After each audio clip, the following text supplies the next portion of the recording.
ಇಲ್ಲಿ ಇಷ್ಟೊಂದು ಉತ್ಸಾಹದಿಂದ ಸೇರಿರ್ತಕ್ಕಂಥ ಎಲ್ಲ ಆತ್ಮೀಯ ಕಾರ್ಯಕರ್ತ ಬಂಧುಗಳೇ, ತಾಯಂದಿರೇ, ಯುವಕ ಮಿತ್ರರೇ, ಮಾಧ್ಯಮದ ಎಲ್ಲ ಗೆಳೆಯರೇ, ಇವತ್ತು ಇವನ್ನೆಲ್ಲ ಭೇಟಿ ಮಾಡಿರ್ತಕ್ಕಂಥದ್ದು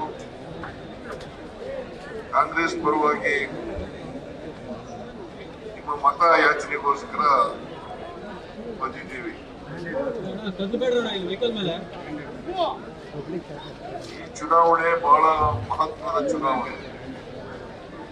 ಯಾಕಂತಂದ್ರೆ ಇದು 5 ವರ್ಷಗಳ ಅವಧಿಗೆ ಕೇಂದ್ರದಲ್ಲಿ ಯಾರು ಅಧಿಕಾರದ ಚುಕ್ಕಾಣಿಯನ್ನು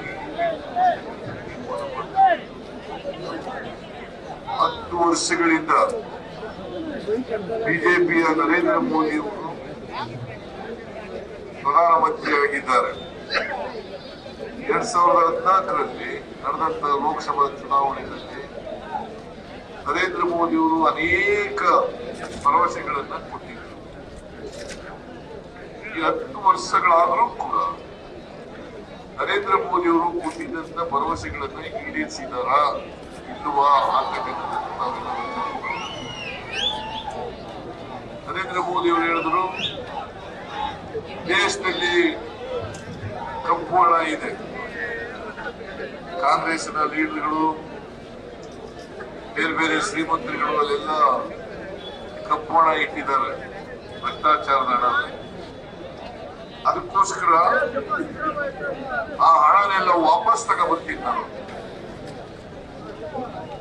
ಆ 100 ದಿನಗಳಲ್ಲಿ ವಾಪಸ್ ತಗೊಬಂದು ಎಲ್ಲರ ಅಕೌಂಟ್ಗಳಿಗೆ 15 ಲಕ್ಷ ಜಮಾ ಮಾಡ್ತೀನಿ ಅಂತ ಹೇಳಿದ್ರು ಅವರ ಅಕೌಂಟ್ಗಳಿಗೆ. 10 ತಿಂಗಳಾಯ್ತು ನರೇಂದ್ರ ಮೋದಿಜಿ, 10 ವರ್ಷ ಆಯ್ತು, 10 ವರ್ಷಗಳಾಯ್ತು. 10 ವರ್ಷ ಆದ್ರೂ ಕೂಡ ನೀವು 15 ರೂಪಾಯಿನೂ ಕೂಡ ಯಾರ ಅಕೌಂಟ್ಗೂ ಹಾಕ್ಲಿಲ್ಲ. ಈಗೆಲ್ಲ 15 ಲಕ್ಷ ಬಂದಿದೆಯಾ? 15 ಲಕ್ಷ.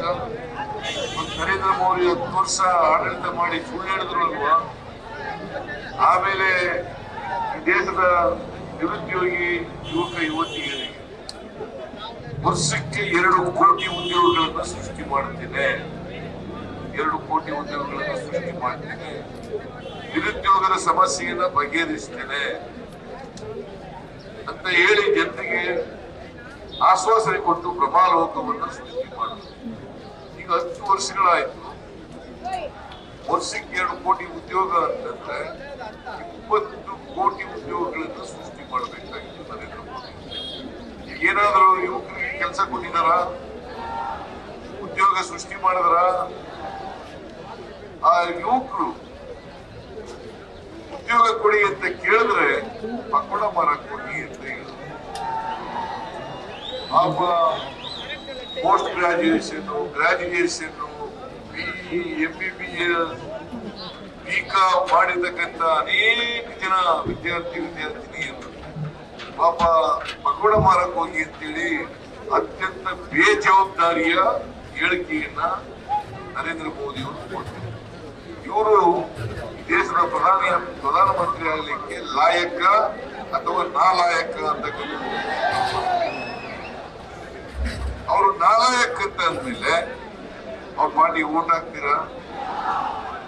ಓಟ್ ಹಾಕ್ಬಾರದು. ಆಮೇಲೆ ಇಲ್ಲಿ ಬಹಳ ಜನ ರೈತರಿದ್ದೀರಿ. ರೈತರ ಆದಾಯವನ್ನ ದುಪ್ಪಟ್ಟು ಮಾಡ್ತೀನಿ, 2 ಪಟ್ಟು ಹೆಚ್ಚು ಮಾಡ್ತೀನಿ ಅಂತ ಹೇಳಿ ಅಂದ್ರೆ 1 ಲಕ್ಷ ರೂಪಾಯಿ ಆದಾಯ ಬರ್ತಾ ಇದ್ರೆ ರೈತರಿಗೆ ಅದು 2 ಲಕ್ಷ ಬರೋ ರೀತಿ ಮಾಡ್ತೀನಿ. ಮೂರನೇದೇನಪ್ಪ ಅಂತಂದ್ರೆ ಎಲ್ಲ ಅಗತ್ಯ ವಸ್ತುಗಳ ಬೆಲೆಯನ್ನ ಕಡಿಮೆ ಮಾಡ್ತೀನಿ, ಕಮ್ಮಿ ದುಡ್ಡಿನಲ್ಲಿ ಕಮ್ಮಿ ದರದಲ್ಲಿ ಆಹಾರ ಪದಾರ್ಥಗಳು ಸಿಕ್ಕ ರೀತಿ ಮಾಡ್ತೀನಿ, ಗೊಬ್ಬರ ಸಿಕ್ಕಾಗ ಮಾಡ್ತೀನಿ, ಅಡಿಗೆ ಎಣ್ಣೆ ಸಿಕ್ಕಾಗ ಮಾಡ್ತೀನಿ, ಪೆಟ್ರೋಲ್ ಕಡಿಮೆ ದುಡ್ಡಲ್ಲಿ ಸಿಕ್ಕಾಗ ಮಾಡ್ತೀನಿ, ಡೀಸೆಲ್ ಕಮ್ಮಿ ದುಡ್ಡಲ್ಲಿ ಸಿಕ್ಕಾಗ ಮಾಡ್ತೀನಿ, ಜೊತೆಗೆ ಗ್ಯಾಸ್ ಸಿಲಿಂಡರ್ ಅವು ಕೂಡ ಕಡಿಮೆ ದುಡ್ಡಲ್ಲಿ ಸಿಕ್ಕಾಗ ಮಾಡ್ತೀನಿ. ನಿಮಗೆ ಹೇಳ್ತೀನಿ, ನಿಮ್ಗೆ ಹೇಳ್ತೀನಿ, ನರೇಂದ್ರ ಮೋದಿ ಅವರು ಪ್ರಧಾನಮಂತ್ರಿ ಆದಾಗ ಒಂದು ಲೀಟರ್ ಡೀಸೆಲ್ ಬೆಲೆ 57 ರೂಪಾಯಿ, ಇವತ್ತು 95 ರೂಪಾಯಿ ಆಗಿದೆ. ಪೆಟ್ರೋಲ್ ಬೆಲೆ 71 ರೂಪಾಯಿ ಇತ್ತು, ಇವತ್ತು 105 ರೂಪಾಯಿ ಆಗಿದೆ. ಗ್ಯಾಸ್ ಬೆಲೆ 414 ರೂಪಾಯಿ ಇತ್ತು, ಇವತ್ತು 950 ರೂಪಾಯಿ ಮಾಡಿದೆ. ಯಾರ ಕಾರಣ? ಗೊಬ್ಬರದ ಬೆಲೆ 2 ಪಟ್ಟು ಹೆಚ್ಚಾಗಿದೆ, ಅಡಿಗೆ ಎಣ್ಣೆ ಹೆಚ್ಚಾಗಿದೆ. ನರೇಂದ್ರ ಮೋದಿ ಅಂತಾನೆ ಕಾರಣ ಇರಕ್ಕಿಲ್ಲ. ಏನ್ ಹೇಳಿದ್ರು ಹಿಂದಿನಲ್ಲಿ, ಅಚ್ಚೇ ದಿನ ಈಗ ಅಂತ ಒಳ್ಳೆ ದಿನ ನಿಮ್ಗಿಲ್ಲ ಅಂತ ಒಳ್ಳೆ ದಿನ ಬರ್ಲಿಲ್ಲ. ಅಚ್ಚೇ ದಿನ ಬರ್ಲಿಲ್ಲ ನರೇಂದ್ರ ಮೋದಿ ಅವರೇ.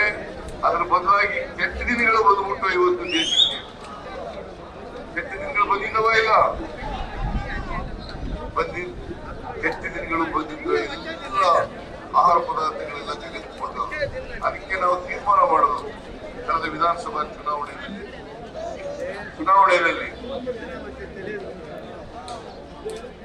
ಅನೇಕ ಭರವಸೆಗಳನ್ನು ನಮ್ಮ ಮ್ಯಾನಿಫೆಸ್ಟೋ ಕುರಿತು ಮಾಡೋದು. ನಾನು 2 ಬಜೆಟ್ ಅನ್ನು ಮಂಡಿಸಿದ್ದೀನಿ. ಆ 2 ಬಜೆಟ್ ನಲ್ಲಿ ಸುಮಾರು 82 ಭರವಸೆಗಳನ್ನ ಈಡೇರಿಸಿದ್ದೀವಿ. ನನ್ನ ಜೊತೆಗೆ 5 ಗ್ಯಾರಂಟಿಗಳನ್ನ ಕೊಟ್ಟಿದ್ದು. ನಾನು DK ಶಿವಕುಮಾರ್ ಇಬ್ರು ಕೂಡ ಆ ಗ್ಯಾರಂಟಿ ಚೆಕ್ಗೆ ಸೈನ್ ಮಾಡಿ ಮನೆ ಮನೆಗೆ ಹಂಚಿದ್ದು. ನಾವು ಅಧಿಕಾರಕ್ಕೆ ಬಂದ ತಕ್ಷಣ ಈ 5 ಗ್ಯಾರಂಟಿಗಳನ್ನ ಜಾರಿಗೆ ಕೊಡ್ತೇವೆ ಅಂತಕ್ಕಂಥ ಭರವಸೆಯನ್ನ ಚೆಕ್ ಮೂಲಕ ಕೊಟ್ಟಿದ್ದು. ನಾವು ಮೇ 20ನೇ ತಾರೀಕು 2023 ಅಧಿಕಾರಕ್ಕೆ ಬಂದು ಅವತ್ತು ಅಧಿಕಾರಕ್ಕೆ ಬಂದಾಗ ನಾವು ಪ್ರಮಾಣ ವಚನ ಸ್ವೀಕಾರ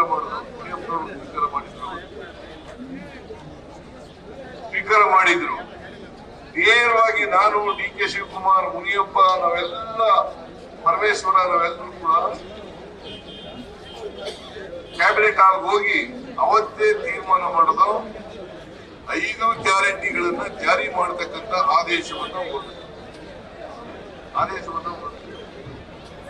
ನಾವು ಮೇ 20ನೇ ತಾರೀಕು ಅಧಿಕಾರಕ್ಕೆ ಬಂದರೆ ಜೂನ್ 11ನೇ ತಾರೀಕಿಗೆ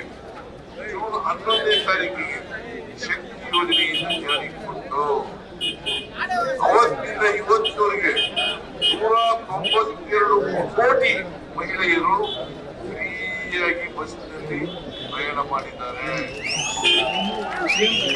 ಬಸ್ನಲ್ಲಿ ಪ್ರಯಾಣ ಮಾಡ್ತಾ ಇದ್ದಾರೆ, ಫ್ರೀಯಾಗಿಲ್ಲ. ಎಲ್ಲ ಯಾವುದೇ ಜಾತಿ, ಯಾವುದೇ ಧರ್ಮ, ಯಾವುದೇ ಅಂತಸ್ತಿದ್ರು ಕೂಡ ಅವರೆಲ್ಲರೂ ಕೂಡ ಮಂಜುನಾಥ್ ಹೆಗ್ಡೆ ಅವರು ಪತ್ರ ಬರೆದ್ರು. ಏನಂತ ಅಂತಂದ್ರೆ, ಸಿದ್ದರಾಮಯ್ಯನವರೇ,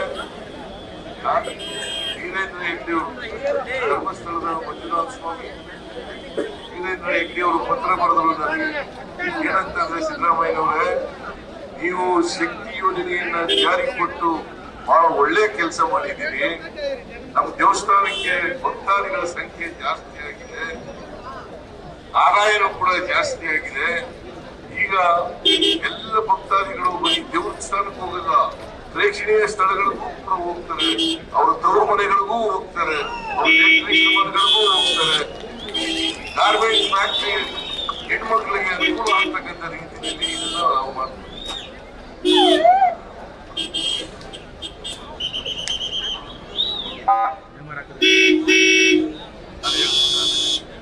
ಆಮೇಲೆ ಅನ್ನಭಾಗ್ಯ ಕಾರ್ಯಕ್ರಮವನ್ನ ಜಾರಿಗೆ ಕೊಟ್ಟು, ಇದೇ KH ಮುನಿಯಪ್ಪನವರು ಇಲ್ಲೇ ಇದ್ದಾರೆ, ಆಹಾರ ಸಚಿವರು. ಅವ್ರಿಗೆ ಅವರು ಕೂತ್ಕೊಂಡು ಫುಡ್ ಕಾರ್ಪೊರೇಷನ್ BTA ಮ್ಯಾನೇಜರ್ ಇರೋದು. ನೋಡಿ, ನಾವು ಅನ್ನಭಾಗ್ಯ ಕಾರ್ಯಕ್ರಮ 5 kg ಅಕ್ಕಿ ಕೊಡ್ತೀವಿ ಅಂತ ಹೇಳಿದೀವಿ. ನಿಮ್ಮ ಹತ್ರ ಅಕ್ಕಿ ಇದೆ, ಮುಕ್ಕಟ್ಟೆ ಕೊಡಬೇಡಿ, ದುಡ್ಡು ಕೊಡ್ತೀವಿ ಕೊಡ್ರಿ ಅಂತ ಹೇಳೋರು. ಅವರು ಮೊದಲು ಕೊಡ್ತೀವಿ ಅಂತ ಪತ್ರ ಬರ್ಕೊಟ್ರು. ಆಮೇಲೆ 3 ದಿನಗಳ ನಂತರ ಆಗಲ್ಲ ಅಂತ ಹೇಳಿದ್ರು. ನಾನು ಕೇಳಿದೆ, ಯಾಕೆ ಬರ್ಕೊಟ್ರಿ ಪತ್ರ ಬರ್ಕೊಟ್ಟಿದ್ರಲ್ಲಪ್ಪ, ಅಕ್ಕಿ ಕೊಡ್ತೀವಿ ಅಂತಂದ್ರೆ ಅವ್ರು ಏನ್ ಹೇಳಿದ್ರು, ಮೇಲ್ಗಡೆಯಿಂದ ಆದೇಶ ಇದೆ, ಕೊಡಕ್ಕಾಗಲ್ಲ. ನಾನು ತಕ್ಷಣ ಮುನಿಯಪ್ಪ ಕಳಿಸ್ತೇನೆ ಡೆಲ್ಲಿಗೆ. ಇವ್ರು ಹೋಗಿ ಆಹಾರ ಮಂತ್ರಿಯಲ್ಲಿ ಎಂತಿದ್ರು ಪಿಯೂಷ್ ಗೋಯಲ್ ಅವ್ರನ್ನ ಭೇಟಿ ಮಾಡುದು. ಆದ್ರೆ ಫಲ ಸಿಗ್ಲಿಲ್ಲ, ಅಕ್ಕಿ ಕೊಡ್ತೀವಿ ಅಂತ ಒಪ್ಕೊಳ್ಳಕ್ಕೆ ತಯಾರಿರ್ಲಿಲ್ಲ. ನೋಡಿ, ಯಾಕೆ ಅಕ್ಕಿ ಕೊಡ್ಲಿಲ್ಲ ಅಂತಂದ್ರೆ, ಬಡವರಿಗೆ ಅಕ್ಕಿ ಕೊಟ್ಬಿಟ್ರೆ ಬಡವರೆಲ್ಲ ಸಿದ್ದರಾಮಯ್ಯನ ಪರ ಆಗ್ಬಿಡ್ತಾರೆ, ಕಾಂಗ್ರೆಸ್ ಸರ್ಕಾರ ಪರ ಆಗ್ಬಿಡ್ತಾರೆ ಅಂತ ಹೇಳಿ ಕೊಡ್ಲಿಲ್ಲ. ಯಾರ ಕಾರಣ?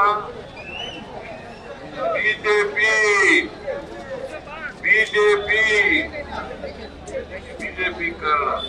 ಅದಾದ್ಮೇಲೆ ಗೃಹ ಜ್ಯೋತಿ ಕಾರ್ಯಕ್ರಮನ ಜುಲೈ ತಿಂಗಳಲ್ಲೇ ಜಾರಿ ಮಾಡೋದು. ಇವತ್ತು 90ಕ್ಕೂ ಹೆಚ್ಚು ಕುಟುಂಬಗಳು, 90% ಹೆಚ್ಚು ಕುಟುಂಬಗಳು ಯಾರು ಕೂಡ 200 ಯೂನಿಟ್ ಒಳಗೆ ವಿದ್ಯುತ್ ಅನ್ನು ಬಳಸ್ತಕ್ಕಂಥವ್ರು ಬಿಲ್ ಕಟ್ಟಬೇಕಾಗಿಲ್ಲ. ಕಟ್ತಾ ಇದ್ದೀರಾ ನೀವು? ಇಲ್ಲ. ಯಾರು ಬಿಲ್ ಕಟ್ತಾ ಇರೋರೆಲ್ಲ ಕೈ ಎತ್ತಿ ನೋಡೋಣ. ಬಿಲ್ಲು ಕಟ್ಟದೇನೆ ಕರೆಂಟ್ 200 ಯೂನಿಟ್ ಒಳಗಡೆ 200 ಯೂನಿಟ್ ಒಳಗಡೆ ಇರ್ತಕ್ಕಂಥವ್ರು, ಯಾರು ಬಳಸ್ತಕ್ಕಂಥವ್ರು ಅವರೆಲ್ಲ ಕೈ ಎತ್ತಿ ನೋಡೋಣ. ಉಚಿತವಾಗಿ ಕರೆಂಟು. ಅದಾದ್ಮೇಲೆ ಗೃಹಲಕ್ಷ್ಮಿ ಯಾರು ಮನೆ ಯಜಮಾನಿ ಇದ್ದಾರೆ ಅವ್ರಿಗೆ ತಿಂಗಳಿಗೆ 2,000 ರೂಪಾಯಿ, ವರ್ಷಕ್ಕೆ 24,000 ರೂಪಾಯಿ, ಒಂದು 24,000 ರೂಪಾಯಿ ಸಿಗುತ್ತೆ. ಅದಾದ್ಮೇಲೆ ಯುವ ನಿಧಿ, ಯಾರು ಪದವೀಧರಿದ್ದಾರೆ, ನಿರುದ್ಯೋಗಿ ಪದವೀಧರಿದ್ದಾರೆ, ಅವ್ರಿಗೆ ತಿಂಗಳಿಗೆ 3,000 ರೂಪಾಯಿ. ಡಿಪ್ಲೊಮಾ ಹೋಲ್ಡರ್ಸ್ಗೆ 1,500 ರೂಪಾಯಿ. ಯಾಕೆ ಇದನ್ನು ಕೊಡ್ತಾ ಇದ್ದೀವಿ ಅಂತಂದ್ರೆ, ನರೇಂದ್ರ ಮೋದಿ ಅವರು 2 ಕೋಟಿ ಉದ್ಯೋಗ ಸೃಷ್ಟಿ ಮಾಡ್ತೀನಿ ಉದ್ಯೋಗ ಸೃಷ್ಟಿ ಮಾಡಲಿಲ್ಲ, ನಿರುದ್ಯೋಗ ಬಗೆಹರಿಸಲಿಲ್ಲ. ಅದಕ್ಕೋಸ್ಕರವಾಗಿ ನಾವು ಯಾವ ನಿರುದ್ಯೋಗಿ ಪದವೀಧರಿದ್ದಾರೆ ಅವ್ರಿಗೆ 3,000 ರೂಪಾಯಿ ಕೊಡಬೇಕು. ಯಾಕಂತಂದ್ರೆ ಅವರು ಇಂಟರ್ವ್ಯೂ ತಯಾರಾಗಬೇಕು, ಇಂಟರ್ವ್ಯೂ ಹೋಗ್ಬೇಕು, ಮನೆಯವ್ರ ಹತ್ರ ದುಡ್ಡು ಕೇಳಬೇಕಾಗ್ತದೆ. ಅದಕ್ಕೋಸ್ಕರ ಮನೆಯವ್ರ ಹತ್ರ ದುಡ್ಡು ಕೇಳಬಾರದು ಅಂತೇಳಿ ಅವರೆಲ್ಲ ತಯಾರಾಗ್ಲಿಕ್ಕೆ ಅವ್ರಿಗೆ 3,000 ರೂಪಾಯಿ ಕೊಡ್ತಕ್ಕಂಥ, 1,500 ರೂಪಾಯಿ ಕೊಡ್ತಕ್ಕಂಥ ಕೆಲಸವನ್ನ ಮಾಡೋದು. ನರೇಂದ್ರ ಮೋದಿ ಅವರು ಕೊಟ್ಟಿದ್ರಲ್ಲ ಭರವಸೆಗಳು, ಅವರು ಕೊಡ್ಲಿಲ್ಲ. ಅದಕ್ಕೆ ನಾವು ಈ ಕರ್ನಾಟಕದ ಜನರಿಗೆ ಖಾಲಿ ಚೆಂಬು, ಕರ್ನಾಟಕದ ಜನರಿಗೆ, ಈ ದೇಶದ ಜನರಿಗೆ ಖಾಲಿ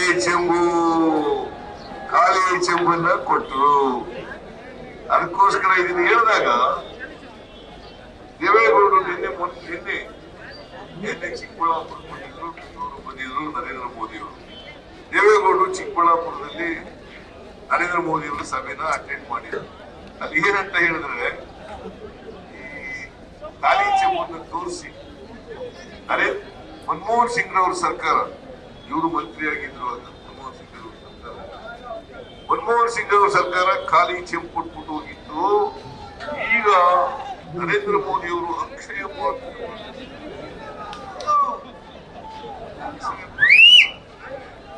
ಒಬ್ಬ ಮಾಜಿ ಪ್ರಧಾನಮಂತ್ರಿ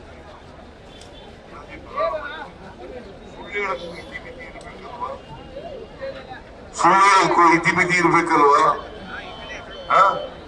ಇವರು ಇಬ್ರು ಪೈಪೋಟಿ ಬಿದ್ದವರಂತೆ, ಹಾಲಿ ಪ್ರಧಾನಿ ಮಾಜಿ ಪ್ರಧಾನಿ ಇಬ್ರು ಸುಳ್ಳು ಹೇಳಲಿಕ್ಕೆ ಏನ್ ಚಿಕ್ಕಬಳ್ಳಾಪುರದಲ್ಲಿ ಹೇಳುತ್ತೆ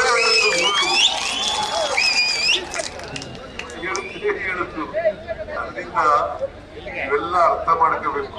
ಯಾರು ನುಡಿದಂತೆ ನಡೆದವರು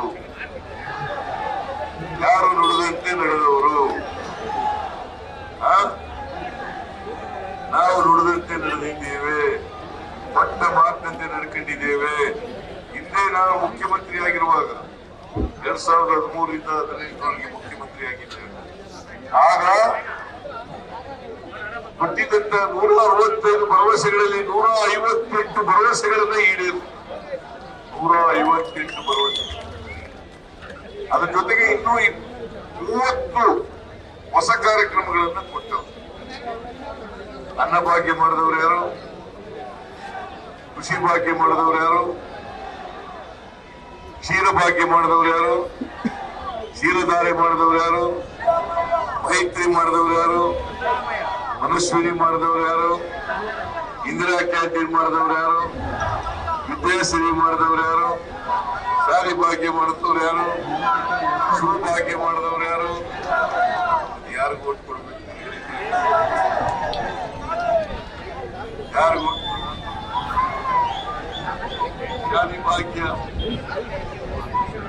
ಸೌಭಾಗ್ಯ, ಮಾತೃಪೂರ್ಣ ಎಲ್ಲ ಕಾರ್ಯಕ್ರಮಗಳನ್ನ ನಾವು ಮಾಡಲು ಕೊಟ್ಟು ಮಾತಿನಂತೆ ನಡ್ಕೊಂಡಿದ್ದೆವು. ಅದೇ ಬಿಜೆಪಿಯವರು 2018ರಲ್ಲಿ ಒಂದು ಮ್ಯಾನಿಫೆಸ್ಟೋ ಹೊರಡಿಸಿದ್ರು. 600 ಭರವಸೆಗಳನ್ನ ಕೊಟ್ಟರು. 600 ಭರವಸೆಗಳಲ್ಲಿ 10% ಭರವಸೆಗಳನ್ನು ಕೂಡ ಈಡೇರಿಸಲಿಲ್ಲ. ಬಹಳ ಮುಖ್ಯವಾಗಿ ಹೇಳಿದ್ದದ್ದು, 1 ಲಕ್ಷದವರೆಗೆ ರೈತ ಸಾಲ ಮನ್ನಾ ಮಾಡ್ತೀವಿ, ಮೊದಲೇ ಕ್ಯಾಬಿನೆಟ್ ಮೀಟಿಂಗ್ ಅಲ್ಲಿ ತೀರ್ಮಾನ ಮಾಡ್ತೀವಿ ಅಂತ ಹೇಳಿದ್ರು. ಓದಿದವರಿಗೆ, ಅವ್ರ ಅಧಿಕಾರದಲ್ಲಿರೋವರಿಗೆ 1 ರೂಪಾಯಿ ಸಾಲ ಮನ್ನಾ ಮಾಡಲಿಲ್ಲ. ಏನಾದರೂ ಸಾಲ ಮನ್ನಾ ಮಾಡಿದ್ರೆ ಕೇಂದ್ರದಲ್ಲಿ ಮನಮೋಹನ್ ಸಿಂಗ್ ಅವರ ಸರ್ಕಾರ, ಕರ್ನಾಟಕದಲ್ಲಿ ನಮ್ಮ ಸರ್ಕಾರ. ಮನಮೋಹನ್ ಸಿಂಗ್ ಅವರು 72,000 ಕೋಟಿ ರೂಪಾಯಿಗಳನ್ನ ಸಾಲ ಮನ್ನಾ ಮಾಡಿದ್ರು. ನಾನು 50,000 ರೂಪಾಯಿವರೆಗೆ 27 ಲಕ್ಷ ರೈತರಿಗೆ 8,165 ಕೋಟಿ ಮನ್ನಾ ಮಾಡಿದೆ. ಇವರು ರೈತರ ಸಾಲ ಮನ್ನಾ ಮಾಡಕ್ಕಾಗ್ಲಿಲ್ಲ. ರೈತರ ಸಾಲ ಮನ್ನಾ ಮಾಡಕ್ಕಾಗ್ಲಿಲ್ಲ. ಆದ್ರೆ ಯಾರು ಸಾಲ ಮನ್ನಾ ಮಾಡಿದ್ರು? ಅಂಬಾನಿ, ಅದಾನಿ, ಟಾಟಾ, ಬಿರ್ಲಾ ಇಂಥವ್ರ ಸಾಲ 16 ಲಕ್ಷ ಕೋಟಿ ಸಾಲ ಮನ್ನಾ ಮಾಡಿದ್ರು. 16 ಲಕ್ಷ ಕೋಟಿ ಸಾಲ ಮನ್ನಾ ಮಾಡಿದ್ರು. ಅದಕ್ಕೆ ಅಖಿಲ ಭಾರತ ಕಾಂಗ್ರೆಸ್ ಪಾರ್ಟಿಯವರು 5 ಗ್ಯಾರಂಟಿಗಳನ್ನ ಇವತ್ತು ಮಲ್ಲಿಕಾರ್ಜುನ್ ಖರ್ಗೆ ಅವರು, ರಾಹುಲ್ ಗಾಂಧಿ ಅವರು ಸೈನ್ ಮಾಡಿ ಮನೆ ಮನೆಗೆ ಹಂಚಿಸ್ತಕ್ಕಂಥ ಕೆಲಸವನ್ನು ಮಾಡಿದ್ದಾರೆ. ಅವ್ರು ಹೇಳಿದ್ದಾರೆ, ನಾವು ಅಧಿಕಾರಕ್ಕೆ ಬಂದ್ರೆ, ಕಾಂಗ್ರೆಸ್ ಕೇಂದ್ರದಲ್ಲಿ ಅಧಿಕಾರಕ್ಕೆ ಬಂದ್ರೆ, ಬಂದ ತಕ್ಷಣ ರೈತರ ಎಲ್ಲಾ ಸಾಲವನ್ನು ಮನ್ನಾ ಮಾಡ್ತೇವೆ, ಎಲ್ಲ ಸಾಲ ಮನ್ನಾ ಮಾಡ್ತೀವಿ. ರೈತರು ಬೆಳೆದಂತ ಬೆಳೆಗಳಿಗೆ ಸ್ವಾಮಿನಾಥನ್ ವರದಿ ಪ್ರಕಾರ ಎಷ್ಟು ರೂಪಾಯಿ ಖರ್ಚಾಗಿರ್ತದೆ ಅದರ 50% ಹೆಚ್ಚಾಗಿ ಕೊಡ್ತೀವಿ ಅಂತ ಹೇಳಿ ತೀರ್ಮಾನ ಮಾಡಿದ್ದಾರೆ. ಏನು ಕೊಡದೆ ಇರ್ತಕ್ಕಂಥ ಮೋದಿ ಸರ್ಕಾರ ಬೇಕಾ? ನಿಮಗೆ ನುಡಿದಂತೆ ನಡೆದಂತ ಕಾಂಗ್ರೆಸ್ ಪಾರ್ಟಿ ಬೇಕಾ? ಮುಂದೆ ಸಾಲ ಮನ್ನಾ ಮಾಡ್ತೀವಿ ಅಂತಕ್ಕಂಥ ಕಾಂಗ್ರೆಸ್ ಬೇಕಾ? ಇವತ್ತು ನೀವು ತೀರ್ಮಾನ ಮಾಡಬೇಕಾಗಿರ್ತಕ್ಕಂಥ. ನಾವು 24,000 ಮಹಿಳೆಯರಿಗೆ 1 ವರ್ಷಕ್ಕೆ ಕೊಟ್ರೆ, ಕಾಂಗ್ರೆಸ್ ಪಾರ್ಟಿ ಕೇಂದ್ರದಲ್ಲಿ ಅಧಿಕಾರಕ್ಕೆ ಬಂದ್ರೆ ಒಬ್ಬರಿಗೆ 1 ಲಕ್ಷ ರೂಪಾಯಿ ವರ್ಷಕ್ಕೆ 1 ಲಕ್ಷ. ನಮ್ಮದು ಸೇರಿದ್ರೆ 1,24,000 ರೂಪಾಯಿ ಮಹಿಳಾ ಯಜಮಾನಿಗೆ ಕೊಡ್ತೀವಿ.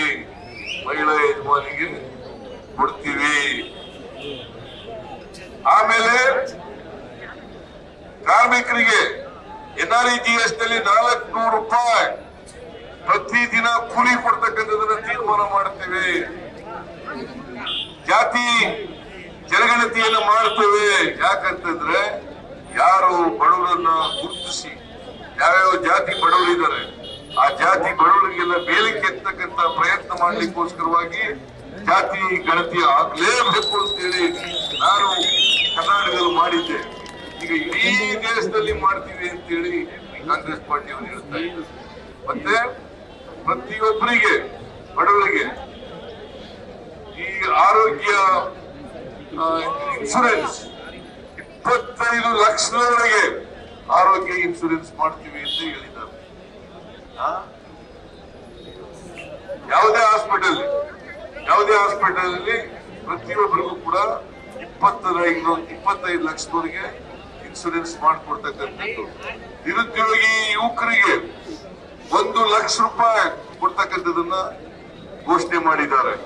ಅದರಿಂದ ಯಾರು ವೋಟ್ ಹಾಕ್ಬೇಕು ಹೇಳಿ? ಸುಳ್ಳು ಹೇಳೋರ್ಗ ನಿಜವಾಗಿ ಜಾರಿ ಮಾಡ್ತಕ್ಕಂಥ ಕಾಂಗ್ರೆಸ್ ಪಾರ್ಟಿಗ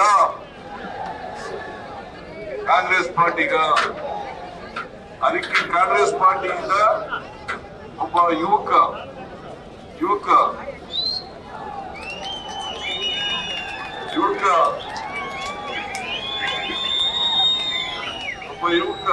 ಗೌತಮ್ BE ಗ್ರಾಜುಯೇಟ್, ರಾಜಕೀಯ ಮನೆತನದಿಂದ ಬಂದಂತವ್ರು. ಅವ್ರ ತಂದೆನೂ ಕೂಡ ಬೆಂಗಳೂರಿನ ಮೇಯರ್ ಆಗಿದ್ದಂತವ್ರು. ಅಂತ ಕುಟುಂಬದಿಂದ ಬಂದು NSUI ಯೂತ್ ಕಾಂಗ್ರೆಸ್ ಈಗ ಜಿಲ್ಲಾ ಅಧ್ಯಕ್ಷ. ಇಷ್ಟೆಲ್ಲ ಪಕ್ಷದಲ್ಲಿ ನಿಷ್ಠಾವಂತನಾಗಿ ಕೆಲಸ ಮಾಡ್ತಕ್ಕಂಥ ಒಬ್ಬ ಕಾಂಗ್ರೆಸ್ಸಿನ ಕಟ್ಟಾಳುಗೆ ನಾವು ಟಿಕೆಟ್ ಅನ್ನು ಕೊಟ್ಟಿದ್ದೇವೆ. ಕಳೆದ ಬಾರಿ 25 ಜನ ಬಿಜೆಪಿಯವರು, ಸುಮಲತಾ ಒಬ್ರು, ಆಮೇಲೆ ಪ್ರಜ್ವಲ್ ರೇವಣ್ಣ ಅವರಿಬ್ರು ಸೇರ್ಕೊಂಡಿದ್ದಾರೆ. ಈಗ ನಾವು ಮುಂದುವರಿಸಿದ್ದಾರೆ ಇದ್ರು JDS ಬಿಜೆಪಿ ಈಗ ದೇವೇಗೌಡ ನರೇಂದ್ರ ಮೋದಿಯನ್ನ ಆಡಿ ಉಗುಳಿ ಬಾಯಿ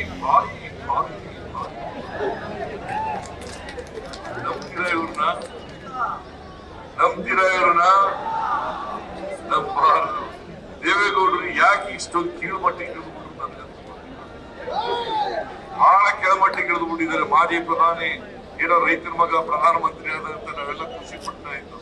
ಈಗ ಈ ಮಟ್ಟಕ್ಕೆ ಕೆಳಮಟ್ಟಕ್ಕೆ ಇಳಿದಿರ್ತಕ್ಕಂಥ ದೇವೇಗೌಡರಿಗೆ ದಯಮಾಡಿ ಅವರ ಅಭ್ಯರ್ಥಿಗೆ ವೋಟ್ ಹಾಕಬಾರದು. ಇದೇ ದೇವೇಗೌಡರು ಹೇಳಿದ್ರು ಕಳೆದ ಲೋಕಸಭಾ ಚುನಾವಣೆಯಲ್ಲಿ ಏನಂತ ಹೇಳಿದ್ರು ನರೇಂದ್ರ ಮೋದಿ ಅವರು ಯಾವ ಕಾರಣಕ್ಕೂ ಅಧಿಕಾರಕ್ಕೆ ಬರಲ್ಲ. ಒಂದು ವೇಳೆ ಮತ್ತೆ ಪ್ರಧಾನಮಂತ್ರಿ ಆದ್ರೆ ದೇಶನೇ ಬಿಟ್ಟು ಹೊರಟುಕೊಡ್ತೀನಿ ನಾನು ಅಂತ ಹೇಳಿದ್ರು. ದೇಶನೇ ಬಿಟ್ಟು ಹೊರಟೋಗ್ತೀನಿ ಅಂತ. ಆಮೇಲೆ ಮುಂದಿನ ತೀರ್ಮಾನ ನಿಂತರೆ ಮುಂದಿನ ದಿನದಲ್ಲಿ ನಾನು ಮುಸ್ಲಿಂ ಆಗ್ತೀನಿ ಅಂತ ಹೇಳಿದ್ರೆ ನಿಮ್ಮ ಜಾತ್ಯತೀತ ಮನೋಭಾವ ಏನಾಯ್ತ್ರಿ? ಈಗ ಕೇವಲ ಕುಟುಂಬಕ್ಕೋಸ್ಕರ, ರಾಜಕೀಯ ಉಳಿಮೆಗೋಸ್ಕರ, ಸ್ವಾರ್ಥಕ್ಕೋಸ್ಕರ ಇವತ್ತು ಕೋಮುವಾದಿ ಪಕ್ಷವನ್ನ ತಪ್ಪಿಕೊಂಡು ಹೋಗ್ತಾ ಇದ್ದೀರಲ್ಲ, ಆಚೆಗೆ ಆಗಲ್ವಾ ಅಂತೇಳಿ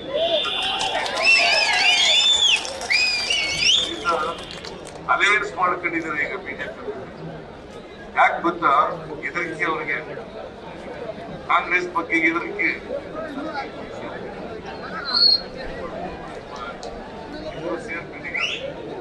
ದೇವೇಗೌಡರು ಸೀಟ್ ತಗೊಂಡಿದ್ದಾರೆ. ಇನ್ನೊಂದು ಸೀಟು ಅವ್ರ ಅಳಿಗಳು ಕೊಡಿಸಿದ್ದಾರೆ ಬಿಜೆಪಿಯಿಂದ. ಯಾರಿಗೆ ಕೊಡಿಸಿದ್ದಾರೆ? ಮಗ, ಅಳಿಯ, ಮೊಮ್ಮಗ. ಇದೇನಾದ್ರು ರಿಸರ್ವ್ ಕಾನ್ಸ್ಟಿಟ್ಯೂನ್ಸಿ ಅಂತ ಹೇಳಿದ್ರೆ ಇಲ್ಲಿ ಹೋಗಿ ಮೊಮ್ಮಗನ ನಿಲ್ಲಿಸ್ತಾ ಇದ್ರು. ಇವ್ರು ವೋಟ್ ಹಾಕ್ತೀರಾ? ವೋಟ್ ಹಾಕ್ತೀರೇನ್ರಿ?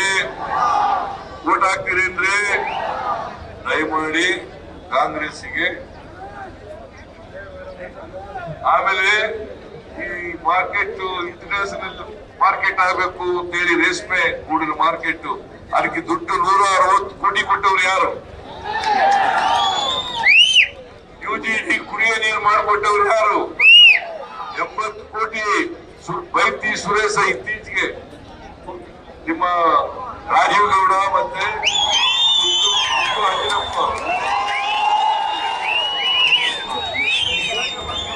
ಸೇರಿ ಗಲಾಟೆ ಮಾಡಿ ಮಾಡಿ ಶಿಡ್ಲಘಟ್ಟಕ್ಕೆ ಕುಡಿಯ ನೀರು ಬೇಕು, ಒಳಚರಂಡಿ ವ್ಯವಸ್ಥೆ ಬೇಕು ಅಂತ ಹೇಳಿ ಮಾಡಿದವರು ಯಾರು? ಬಿಜೆಪಿ ಮಾಡಿದ್ರ, ಜೆಡಿಎಸ್ ಮಾಡಿದ್ರ, ಕುಮಾರಸ್ವಾಮಿ ಮಾಡಿದ್ರ? ಮಾಡಲಿಲ್ಲ. ಮತ್ತೆ ಅವ್ರನ್ನ ಸೋಲಿಸ್ಬೇಕಲ್ವಾ? ಈಗ ಇಲ್ಲಿ ಜಂಗಮಕೋಟೆಯಲ್ಲಿ 2,500 ಎಕರೆ ಪ್ರದೇಶದಲ್ಲಿ ಇಂಡಸ್ಟ್ರಿಯಲ್ ಎಸ್ಟೇಟ್ ಮಾಡ್ತಕ್ಕಂಥದನ್ನು ತೀರ್ಮಾನ ಮಾಡಿದ್ದೀವಿ. ದಯಮಾಡಿ ನಿಮ್ಮಲ್ಲಿ ಕೈ ಜೋಡಿಸಿ ಪ್ರಾರ್ಥನೆ ಮಾಡ್ತೀನಿ, ಇಂಥ ಡೋಗಿಗಳಿಗೆ ಯಾವತ್ತೂ ಕೂಡ ವೋಟ್ ಹಾಕಬೇಡಿ. ನರೇಂದ್ರ ಮೋದಿ ಅವರಿಗೆ, ದೇವೇಗೌಡರಿಗೆ, ಕುಮಾರಸ್ವಾಮಿಗೆ ದಯವಿಟ್ಟು ವೋಟ್ ಹಾಕಬೇಡಿ. ನಮ್ಮ ಗೌತಮ್ ಅವರನ್ನ ಆರಿಸಿ ಲೋಕಸಭೆ ಕಳಿಸ್ಬೇಕು. ಯಾರಾದ್ರೂ ಕರ್ನಾಟಕ ಇಷ್ಟೊಂದು ಅನ್ಯಾಯ, ತೆರಿಗೆ ಹಂಚಿಕೆನಲ್ಲಿ ಅನ್ಯಾಯ, 15 ಹಣಕಾಸು ಶಿಫಾರಸು ಮಾಡಿದಂತ ಅನುದಾನ ಕೊಡ್ಲಿಲ್ಲ. ಬರ ಪರಿಹಾರ ಕರ್ನಾಟಕದಲ್ಲಿ ಇವತ್ತು ಭೀಕರವಾದಂತ ಬರ ಪರಿಹಾರ ಇದೆ.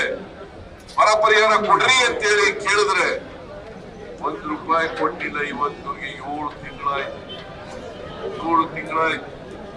ಕರ್ನಾಟಕದ ಬಗ್ಗೆ ಮಲತಾಯಿ ಧೋರಣೆಯನ್ನ ತೋರಿಸ್ತಾ ಇದ್ದಾರೆ ನರೇಂದ್ರ ಮೋದಿ ಅವರು. ಚೆಂಬು ಕೊಟ್ಟಿದ್ದಾರೆ ಕರ್ನಾಟಕಕ್ಕೆ, ಖಾಲಿ ಚೆಂಬು.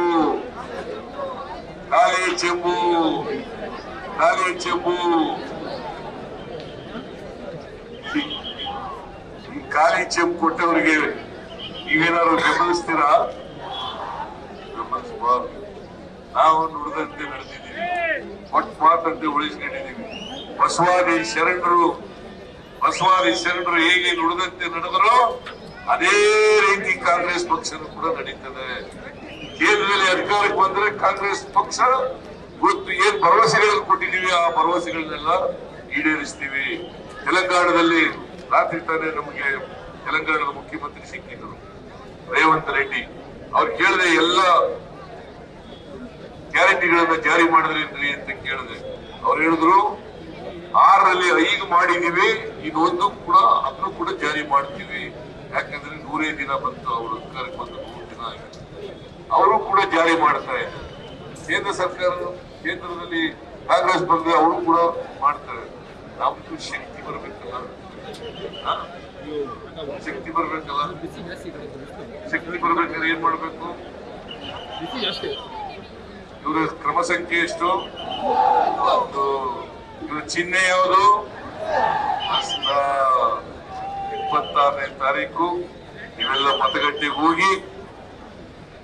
ಹೋಗಿ ಕ್ರಮ ಸಂಖ್ಯೆ 1 ಗೌತಮ್ ಅವ್ರ ಹೆಸರು ಮುಂದೆ ಬಟನ್ ಒತ್ತೋದ್ರ ಮೂಲಕ